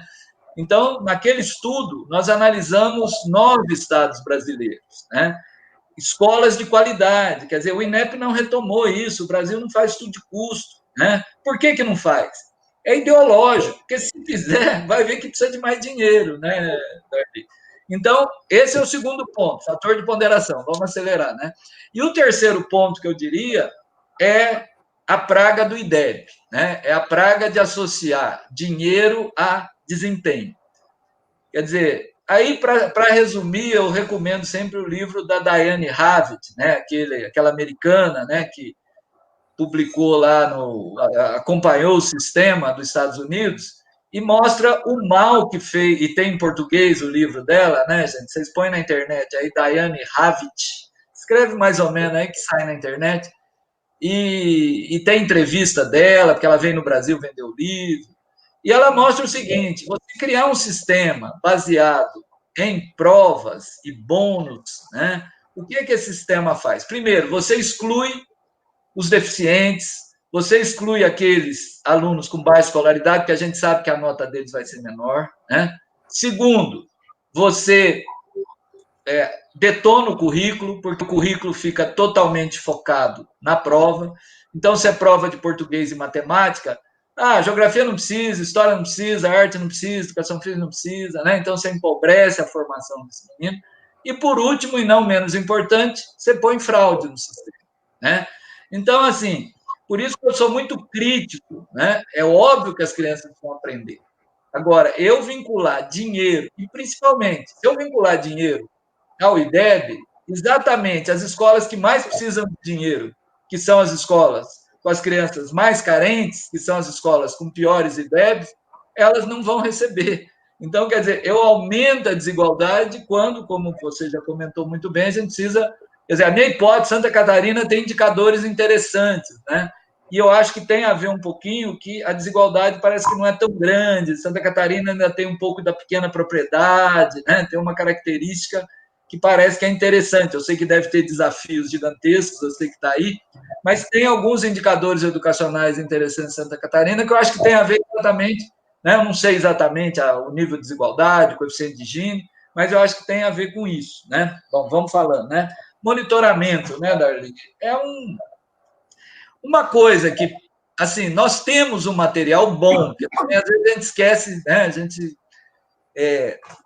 O INEP, né? E aí foi a equipe do INEP mesmo, eles têm produzido os monitoramentos, né? Uhum. Você quer falar alguma coisa? Não, pode continuar. Eu estou concordando que realmente o relatório do INEP é muito bom. Muito bom. E está fazendo um trabalho bonito. Outro dia, nós aqui em Santa Catarina, quando terminamos o nosso segundo relatório de monitoramento e avaliação, nós elogiamos o INEP, porque está levantando até indicadores que não existiam quando a gente criou os nossos planos de educação. E agora nós já estamos com o monitoramento e avaliação de 2019, queremos ver se a gente chega já no 2020, mas a equipe também de Santa Catarina é uma equipe muito boa, né? Eu sou presidente dessa comissão, está fazendo, mas os desafios são enormes, como qualquer lugar do país, né? Nós temos desafios enormes, nós temos, por exemplo, investimentos que deveriam ter sido feitos e não foram. Nós chegamos à conclusão lá em 2018 que não foi investido os 25% que deveria investir. Então, são coisas que eu sei que acontecem no país inteiro. Mas para ti, para tu fazer... É duro ter que brigar pelos 25%, né? Que seria o mínimo, né? É duro, é duro, é duro. Então, assim, em primeiro lugar, eu faço propaganda, porque muitas pessoas eu acho que não conhecem esse material. É uma publicação do INEP. Se vocês escreverem aí nos programas, terceiro ciclo de monitoramento do PNE, já vai direcionar vocês lá para as páginas, né, do INEP. Que tem meta. Então, por exemplo, avançamos na educação infantil, mas 0 a 3, entre os 20 mais ricos, a taxa é quase o dobro em relação aos 20 mais pobres. Quer dizer, são muitos indicadores, gente, separado por UF, né? Então, assim, tem muita informação. O outro esforço, né, é um pouco na linha, eu acho, do que você comentou, Darli, e que está sendo capitaneado, né, não sei se esse faz parte, pelos tribunais de conta, né? Quer dizer, está havendo um movimento dos tribunais de conta, aí tem o Instituto Rui Barbosa, né, que funciona no Paraná, tem o conselheiro César Miola, que é uma referência, a meu ver, que eu respeito muito nessa questão. Eu sei que na Bahia, né, a Giovana está aí na Bahia, tem um trabalho muito interessante de monitoramento que está sendo feito. Então, assim, tem esse trabalho também que a campanha e a Fineduca, que vai ser o simulador, que eu acho que vai ser bem interessante. Tem o simulador de custo-aluno qualidade, o SINCAC, né, que foi elaborado pela equipe do Paraná, com Goiás, né, o Thiago Alves, a Gabriela Schneider e a Adriana Dragoni, né? Na educação tem a equipe da informática também, que é maravilhoso, viu, gente? Então procurem aí Laboratório de Dados Educacionais, você consegue obter informações sobre qualquer município brasileiro, lá você consegue, por exemplo, a informação de matrícula conveniada, que é muito difícil a gente conseguir, né? E eles têm essa informação. Então, para você que quer trabalhar, monitorar a tua cidade, o seu plano municipal de educação, esse chama Laboratório de Dados Educacionais, tá? Ele fica na Federal do Paraná.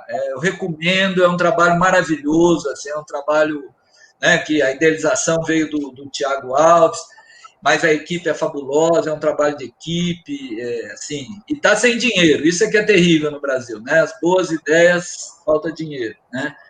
Então, eu acho que é isso, né? Além de esforços como esse que você está falando, né? Aqui em Ribeirão é uma tristeza, para você ter uma ideia, eu participo de um processo aqui, nós começamos em 2008 a fazer um plano municipal, envolvemos 3.000 pessoas nesse plano, e até hoje Ribeirão Preto é o único município do estado de São Paulo que não tem um plano municipal nem discussão da Câmara. Só para você ter uma ideia, né? Da tristeza, né? Bom, mas é isso aí, é a vida, né? E o Fundeb vai viabilizar o... Eu acho que o Fundeb em si, gente, assim, o dinheiro novo é muito pouco, né? Quer dizer, para vocês terem uma ideia, o governo federal coloca hoje 0,2 do PIB no Fundeb, tá? Ele vai colocar 0,4, 0,45, acho que nem isso. Mas vamos dizer que ele vai sair de 0,2 do PIB para 0,45 do PIB. Nós precisamos de mais 5 do PIB, tá certo? Nós estamos em 5, precisamos ir para 10. Já tínhamos que estar em 7, né? E o que é pior, né, gente? Eu posso até gastar mais em relação ao PIB, mas gastando menos em educação, porque se o PIB cai, percebe? Quer dizer, uma coisa é 5% de um PIBão, outra coisa é 5% de um PIBinho. Então, eu posso viver num mundo tão louco nesse nosso país, né, que está sendo desmontado, que o gasto em relação ao PIB pode subir e o gasto educacional cair, que é o pior dos mundos, né? Então, assim, o Fundeb em si, ele ajuda a organizar, né? Esse dinheiro a mais vai dar um fôlego, mas o que a gente precisa, a economia precisa crescer, né? Por quê? Porque como vocês viram que o dinheiro do Fundeb está caindo, então pode ser que o dinheiro novo do governo federal simplesmente vai repor aquilo que a atividade econômica fez cair, percebem? Quer dizer, é dramático, eu sei que às vezes a gente é muito dramático, quase, mas é realista. Quer dizer, por isso que não basta só, né, o caqui, não basta, nós precisamos de crescimento econômico. Quer dizer, precisa derrubar o teto, não é derrubar de qualquer jeito, né? Mas nós precisamos derrubar o teto, quer dizer, o teto ele inviabiliza o Plano Nacional de Educação, mais do que isso, ele inviabiliza o futuro do país. Agora, é óbvio que não dá para pegar dinheiro e ficar fazendo ginásio para a Olimpíada, quer dizer, né? Então, o dinheiro tem que ser bem gasto. Nós temos que, da mesma maneira que a saúde, né, na pandemia, saiu do teto, né? Por que a educação, o investimento educacional não pode sair do teto, né? E por último, né, a última pergunta, é para valer? Ai, gente, eu acho que para valer sempre é a vontade nossa, né? Admirava muito, né? Sempre falei, né? A campanha, se não existisse, precisava ser inventada, né? A Denise é uma pessoa que eu acho maravilhosa nesse espírito, né? Todos da campanha são maravilhosos, mas esse espírito, né, do Fundeb para valer, das fraldas pintadas, né, das cirandas, né, das rodas de conversa, né, essa coisa de buscar na nossa matriz cultural essa coisa da roda, da gente dançar junto, né? O MST também tem muito esse espírito, né, da roda, da conversa, né, aprender com os mais antigos, né, com os mais experientes. Quer dizer, então, assim, esse é o Fundeb dos sonhos? Claro que não, né? Esse é o Fundeb que nós conquistamos, né? E conquistamos bem, né? Quer dizer, eu falo com toda sinceridade. Há 6 meses atrás, eu nunca imaginaria que nós teríamos esse Fundeb que nós temos, que aprovamos, né? Então, assim, foi uma conquista, gente, e comemoremos isso. Agora, tem chão, né, Darli? Tem chão. Tem chão, Zé. Zé, nós só temos aqui a agradecer, eu vou passar para a mensagem final, né? E aí, quando tu fala que a economia precisa crescer, e para a economia crescer, nós sabemos que precisamos de um projeto educacional para a nossa nação, e nós estamos muito longe disso, né? Os desafios são muito grandes, né? Essa questão do PIB, da meta 20, hoje a gente se questiona, né, se realmente a gente precisava ter atrelado, entender o que é esse PIB, e aí eu lembro de um contador aqui em Santa Catarina dizer assim, vocês não coloquem isso, porque vocês não vão dar conta disso, é complicado isso, mas são desafios. O Fundeb é um grande desafio, né? A desigualdade social está muito grande no nosso país, né? E aí a Cleice Brandão colocou a desigualdade social algo muito entristecedor, realmente, a gente precisa diminuir. A tua palestra está maravilhosa, vai faltar tempo, mas eu passo para ti, para as tuas despedidas finais, e para depois eu fazer a nossa eterna gratidão, o nosso eterno agradecimento a essa palestra maravilhosa. A professora Gilvânia pediu para me lembrar que nós também teremos, aos cursistas, uma palestra com o César Miola, que é lá do Rio Grande do Sul, que faz um trabalho maravilhoso, né? Lá no Instituto Rui Barbosa, nós vamos também ter uma palestra com ele, mas, assim, não sei nem o que eu falo, são tantas as reflexões que você fez, são tantas informações, você é magnífico. Passo para você, para a tua despedida final, Zé. Obrigado, Darli, uma alegria, essa simpatia. Fico meio constrangido de não ter te deixado conversar um pouco mais, né? Eu acabo falando demais, mas não tem jeito, é muita informação e eu acho que esses momentos, às vezes, são importantes para a gente socializar, né? Tenho acompanhado aí os comentários, agradecer os elogios, né? Agradecer aí muito o Kellyton, a Mariana, a Gilvânia aí, né? No suporte, a Gilvânia também e você pelo convite. É isso, quer dizer, a educação, né? O mundo inteiro, né? O Japão virou o que virou, a Coreia virou o que virou, os Estados Unidos virou o que virou, e a Europa, pós-guerra, virou o que virou. falou, por que investir em educação, né? A educação é o que a gente chama de um investimento virtuoso, né? Porque educação até o Banco Mundial fala isso, só que não quer que gaste com educação. Porque o gasto com educação, como a gente sempre diz, na verdade é um investimento, né? Porque ao qualificar as pessoas, né? E quando eu falo qualificar aqui, não é Senai, né? Não é mundo do trabalho, é qualificar para a vida e para o mundo do trabalho também, né? Essa qualificação torna a pessoa mais capaz, mais consciente, mais produtiva, né? E com isso aumenta a produtividade do país, né? Quer dizer, então, uma pessoa que produzia 10 itens, ela passa a produzir 1.000. Então, ela aumenta a riqueza social, né? Outra coisa, o investimento em educação, ele é intensivo em gente. Como eu disse, educação é gente. Então, ela tem uma capilaridade, quer dizer, né? Se eu dobrasse o salário do professor no Brasil, eu estaria fazendo esse dinheiro novo irrigar o interior do Amazonas, o interior do Nordeste, o interior do Rio Grande do Sul, né? A Santa Catarina, lá os pinheirais, lá as araucárias, quer dizer, essa capilaridade do investimento educacional e investimento, se a gente reformasse as nossas escolas, quer dizer, isso significa trabalho para pedreiros, trabalho para construtores, engenheiros, quer dizer, o investimento educacional, além do que ele representa em ganho de produção, de produtividade para a nação, ele também tem um impacto muito grande na geração de emprego e no crescimento da economia. Então, a gente pode dizer que uma parte significativa desse dinheiro aplicado à educação, ele volta para o próprio poder público, ele volta para o próprio governo, né? Ou seja, gastar 10% do PIB ajuda a aumentar o PIB brasileiro e permite que eu gaste menos do PIB, não porque eu estou gastando menos, mas porque o PIB cresceu, né? Quer dizer, se o nosso PIB tivesse crescido no padrão que veio crescendo nos anos Lula 2 e Dilma 1, talvez hoje eu não precisasse de 10 do PIB, talvez 7 desse conta, né? O que eu não posso é que o PIB caia, como nós estamos vivendo, e principalmente o PIB por habitante, né? O nosso PIB por habitante é o PIB de 10 anos atrás, o Brasil perdeu uma década, né?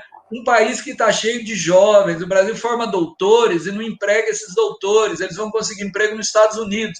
Ou seja, o mais caro e difícil a gente faz, a gente forma o doutor, e aí não tem uma universidade para contratar esse doutor, né? Não tem uma instituição de pesquisa para contratar esse profissional, né? Não faltam professores no Brasil, aí a gente enche de EAD, nós não precisamos de EAD para formar professor, né? Só as universidades públicas têm plena capacidade de formar bons professores, mas para isso nós precisamos pagar bem. Meus colegas, muito obrigado, foi um grande prazer. Valeu, Darlene. Beijo. Zé, é agradecer, agradecer e agradecer. E lembrando, Zé, que já em 2005, a UNC, no Encontro Nacional, já falava do nosso Fundeb. A nossa luta é grande, é a luta sua, é a luta da campanha, é a luta de todos nós. Então, em nome da professora Giovana, em nome do professor Manuel Humberto Gonzaga Lima, nosso presidente nacional, em nome de todos os cursistas, hoje só elogios, muito, muito obrigada, e queremos contar com você, Zé, tá? Muito obrigada, ótima palestra, maravilhosa. A professora Giovana dizia assim, vamos fechar com chave de ouro. Estamos fechando hoje a tarde com chave de ouro, eu passo para a Mari encerrar a nossa tarde hoje. Valeu, sexta-feira chuvosa em Santa Catarina, e aí em Ribeirão Preto também a chuva caiu. Isso mostra a nossa energia positiva para melhorar a qualidade dessa nação. Tá? Obrigada, Zé. Mariana, com você. Agradecemos, né, a brilhante palestra do professor José Marcelino Rezende, professora Darli Zunino, toda a equipe, né, que está por trás, né, desse trabalho maravilhoso, que é o curso Escola de Conselhos em sua primeira edição. Né? E aqui eu não posso deixar de agradecer, né, os nossos cursistas, os nossos conselheiros de todo o Brasil e as nossas articuladoras de turma. Né? Então, encerro agora a live 6 do módulo 3 do curso Escola de Conselhos. Boa tarde a todos e até a próxima live.